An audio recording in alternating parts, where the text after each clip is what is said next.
Northern California's Redwood National Park is known today as one of the most beautiful and renowned parks that exist in modern day. Many people enjoy visiting the Redwoods in order to relax and briefly forget about their problems. Some may take these magnificent trees for granted. This should not be the case because these redwood trees have been through many hardships throughout the past century. Many of these struggles began with the end of the Industrial Revolution. Near the end of the Industrial Revolution, the use of mass production and factories led to the depletion of natural resources and eventually permanently damaged the environment.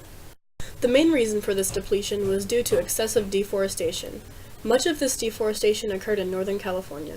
In 1917, Save the Redwoods League, also known as the STR League, promoted the protection and preservation of the redwoods in Northern California. This saved more than 135,000 acres of redwood trees and raised $125 million to protect national parks. As the public slowly became aware of the essential damage in which the Industrial Revolution had caused, environmentalists and conservationists began to develop ideas for this growing issue. Environmentalist John Muir stated that nature was sacred and that humans should look but not develop upon nature. It turns out, Muir's work paid off because the president at the time, Theodore Roosevelt, signed the Conservation Act. This was a law that created 5 national parks. On August 25, 1916, President Woodrow Wilson signed and enforced the National Park Service Act, also known as the NPS Act. This organic act stated that the service thus established shall promote and regulate the use of the federal areas known as national parks, monuments, and reservations by such means and measures as conform to the fundamental purpose of the said parks, monuments, and reservations, which purpose is to conserve the scenery and the natural and historic objects and the wildlife therein, and to provide for the enjoyment of the same in such manner and by such means as will leave them unimpaired for the enjoyment of future generations.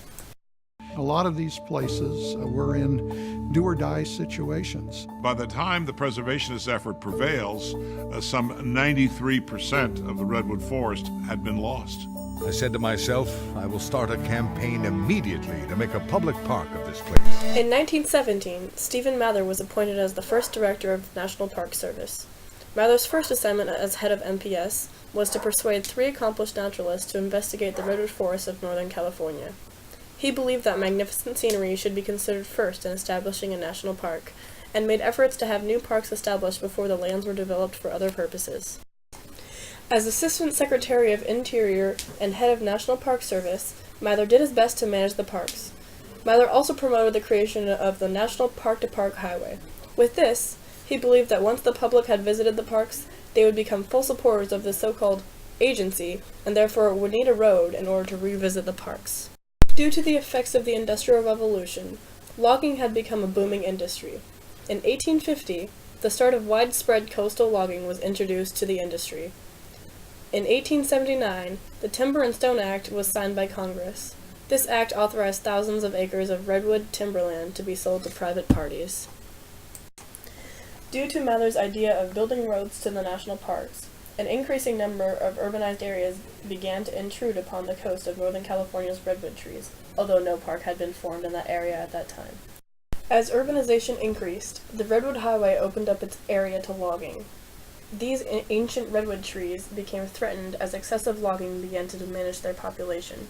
As a result, conservationists felt threatened about the idea of the logging industry moving in upon such a sacred area.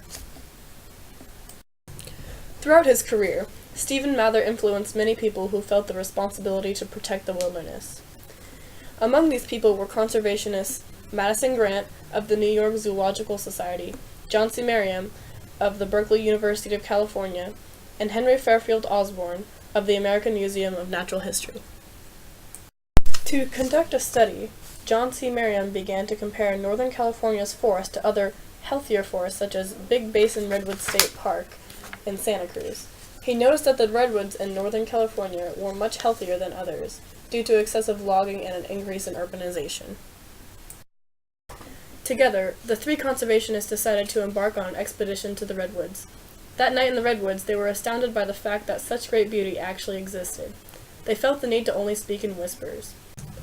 Finally, after many days of arguing, the conservationists came to a conclusion and decided that it was their responsibility to protect the redwood forests.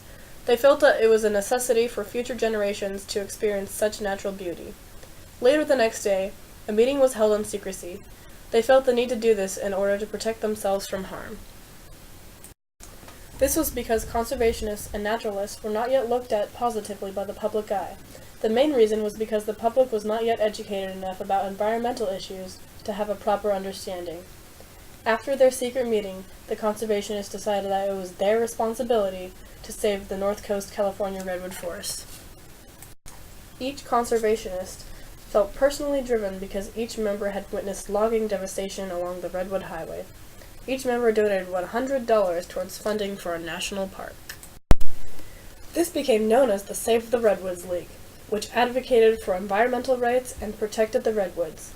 The foundation of this league influenced other conservationists throughout the U.S. In 1919, Newton B. Drury became the executive secretary of the league.